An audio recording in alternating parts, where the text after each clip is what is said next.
Yes. There's what's known as the flaw. It's a defect or blemish, often hidden. Yeah. That may cause failure under stress, a weakness in character. And then there are the flawless, without flaws or defects. Now, this weakness in character, yes. Um, we have a character weakness known as the fatal flaw. Quite often, when reading a book or a story, yes, there's this premise that one of the characters in the story has a fatal flaw. That flaw, that when it is exposed, causes a weakness in character. Yeah. Now, I expect, yes, that most all of the volunteers, yes, those that would wear aprons, those that would wear a wedge, yes, those that would wear garter belts, in certain lighting, you would not see the flaws of their physical blemishes. But I like sunlight because it exposes all the flaws. See, the thought was that I'd ask for volunteers that have very large breasts, double G or larger. And then I'd say, well, why don't you stand in this sunlight so that I can see all of your flaws? Now, a lot of older women, 35 to 50, they don't like to expose the flaws, the individual blemishes of their flesh. But I find that the imperfection of the woman can sometimes perfect the eroticism of the man. See, I was thinking this morning about who do I have to receive phone calls from? Yes. I'm going to have multiple businesses.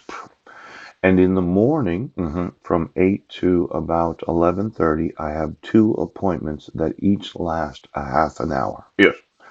And at those appointments, we will sign contracts and it will say sign and date. Yes.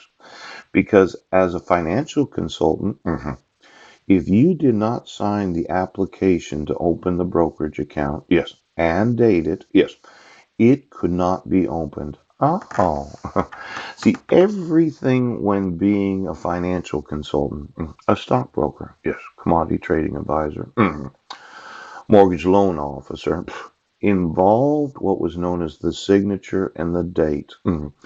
You do not get paid without a signature and a date. Yes, that's just how it is. You could talk for hours about why it's such a good idea to do this deal. Yes, you could try to convince the individual that they should spend their money because of what you say. But the whole focus of the relationship, yes, if I'm going to earn any money at all, yes, is your signature and your date. Now, I always wear a suit and tie to these meetings that I have, yes, that last for a half an hour, yes, probably somewhere around 11:30 to 10:30 in the morning. I like to have them back to back. And I like to have windows to be able to have that natural sunlight in my outer office where I meet with those that want to purchase what I have to sell. Yes, yes, yes. Now we sit down. Yes. And let's say you're the president. You're the president of Lithuania.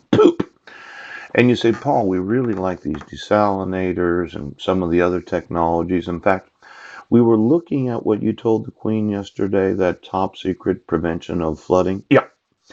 It is possible that I do know those that do manufacture satellites. Oh, see, what if we steam some of that water? We made some electricity. Yes. Increasing the municipal water supplies fresh water for the nation of Lithuania. Yep. And we decided that the steam wasn't going to go 10,000 feet above the earth, approximately 1,000 degrees, what we would release, yes, to increase the moisture content, because it might cause a propensity to flooding if it's not at a certain elevation. Now, a lot of nations, they like the idea of what's known as cloud cover. Yes, they do.